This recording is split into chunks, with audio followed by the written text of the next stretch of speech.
Nous voilà à la rentrée de septembre. Je passe enfin en sixième, la dernière année de secondaire, une des plus belles selon moi. Mais non, le Covid en avait décidé autrement pour nous. Les cours commencent, le port du masque devient obligatoire, des pseudo-mesures ont été prises, mais ce que l'on redoutait le plus est arrivé. Les cas de corona se multipliaient, les élèves ressentaient de plus en plus la peur, et le préfet ne faisait rien pour arranger les choses. Oups, une classe vient d'être confinée, ce n'était qu'une question de temps.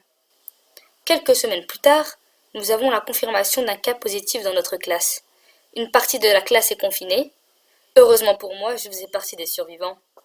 Mais cela n'était qu'éphémère. En même pas une semaine, un deuxième cas confirmé.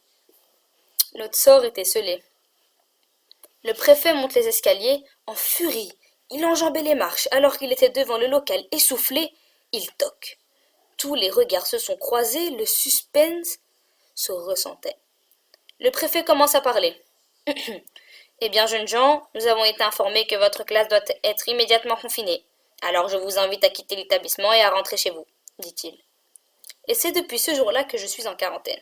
Je me lève le matin, je range ma chambre, ainsi que la maison, puis je mange, je fais mes devoirs, je me prépare, je sors pour chercher ma petite sœur, je reviens à la maison, je continue mes devoirs, je mange et je vais dormir.